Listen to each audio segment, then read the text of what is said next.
Speak English Anyway, a place where confidence matters more than perfection, and every voice deserves to be heard. Hey people, I'm Linda. And I'm Ethan, and today we are talking about something that has happened to every single English learner on the planet, without exception, no exceptions.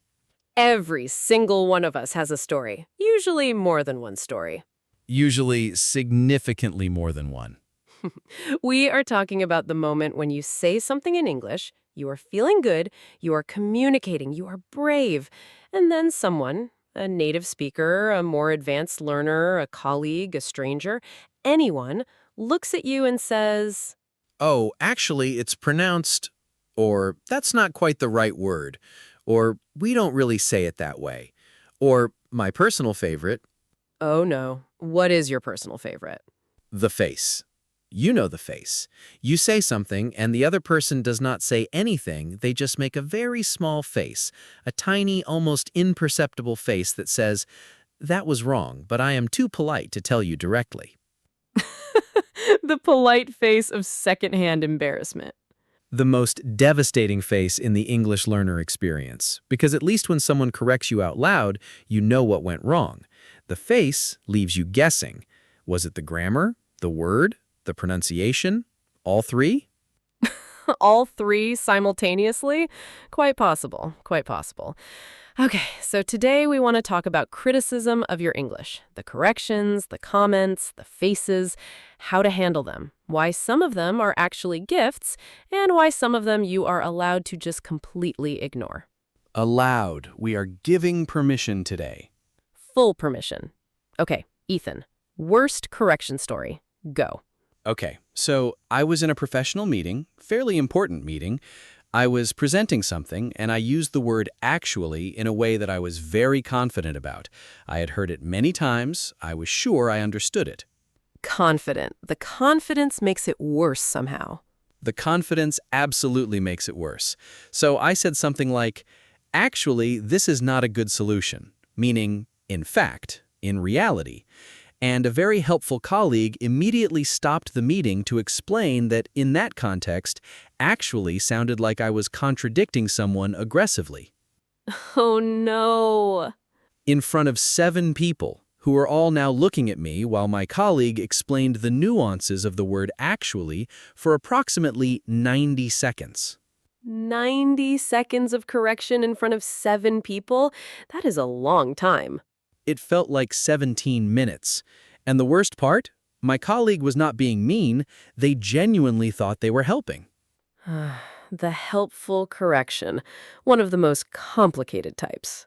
The most complicated type, because you cannot be angry, they meant well, but you still want to dissolve into the floor. You absolutely want to dissolve into the floor. Okay, my story is less professional and more personal. I was on a date early in my English learning journey, a first date to make it worse. Oh no. Oh, yes. And I used a phrase I had learned and was very proud of. I used it in completely the wrong context. I thought it meant something warm and enthusiastic. It did not mean that. What did it mean? I am not going to say. It was significantly more aggressive than I intended. Significantly more aggressive? And what happened? The person on the date looked at me for a very long moment and then said, I think you might mean something different. Very gently, very kindly, and then spent 10 minutes explaining the phrase. On the date. The phrase lesson was part of the date. Unexpected English lesson on a first date, not the romantic evening I had planned. Was there a second date? There was a second date. They appreciated the enthusiasm, apparently, even if it was misdirected. This is incredible. Okay, so let's actually talk about this, because the stories are funny in retrospect, but in the moment, being corrected is genuinely uncomfortable, and how you respond to that discomfort matters a lot for your learning journey. It really does, because there are 2 ways to respond to a correction, and they lead to very different places. 2 ways, tell me. Correction 1. You take the correction as evidence that your English is bad, that you are not good enough, that you should not have tried.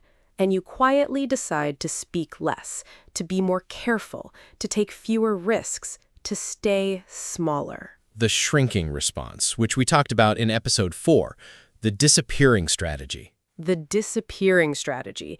And it feels safe, but it is the most expensive response you can have because every time you speak less, you practice less. And every time you practice less, improvement slows down. The correction that was supposed to help you ends up making you worse. Because of how you responded to it, not because of the correction itself.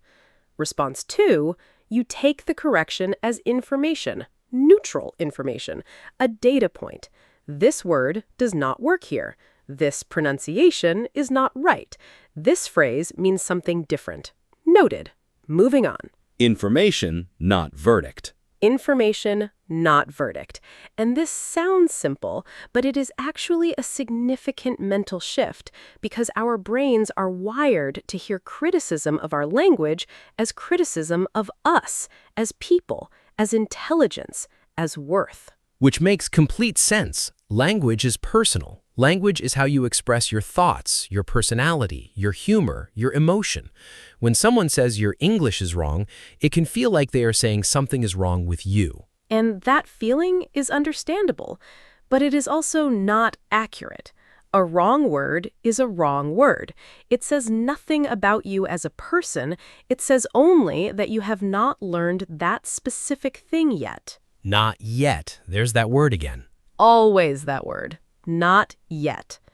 Okay, so let's talk about the different types of criticism, because they are not all the same, and they do not all deserve the same response. Type 1, the helpful correction. Someone genuinely wants you to learn. They are kind about it. They give you the right information. This is actually a gift. It is a gift.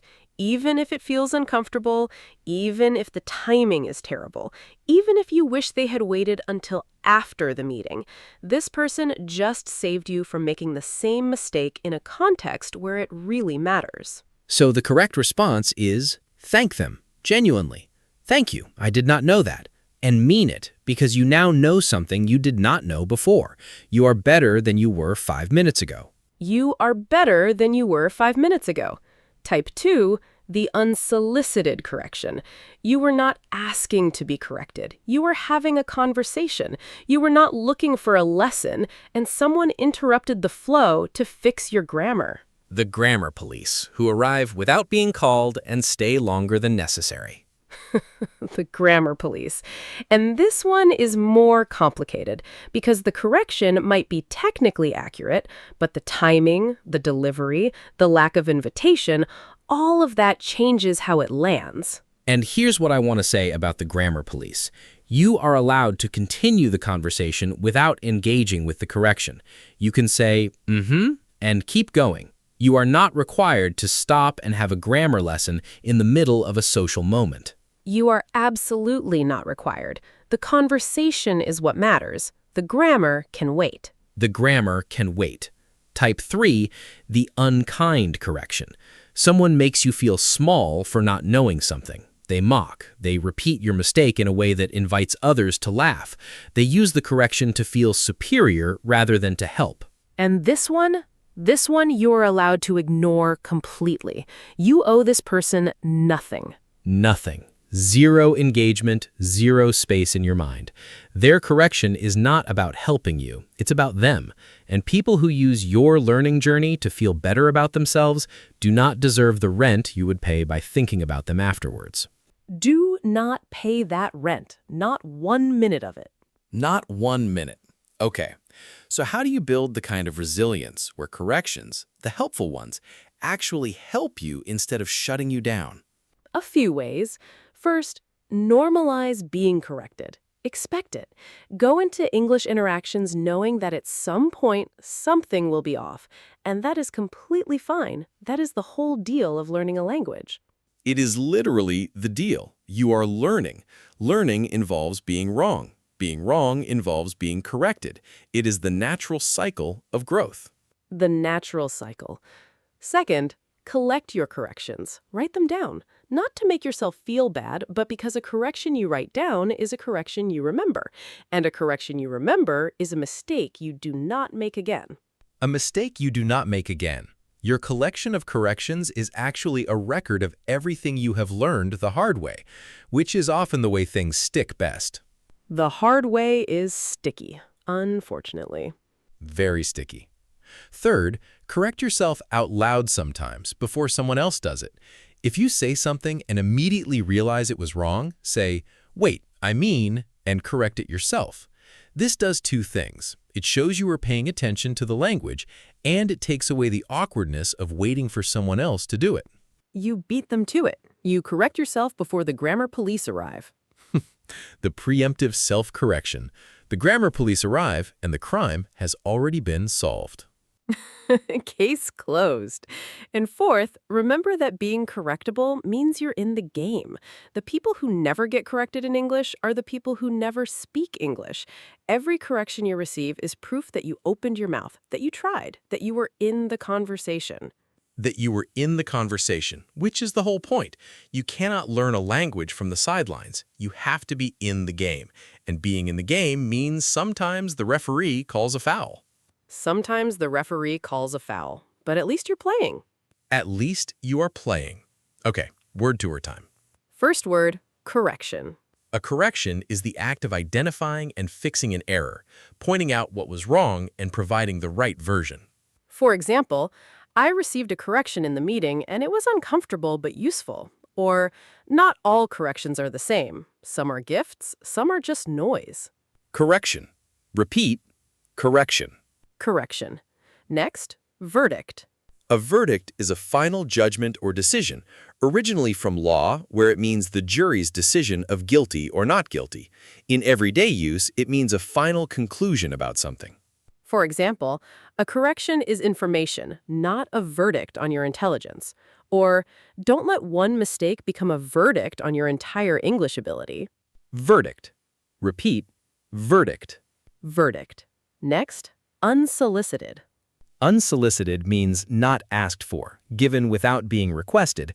An unsolicited opinion is one nobody asked for. For example, unsolicited corrections in the middle of a conversation can feel intrusive.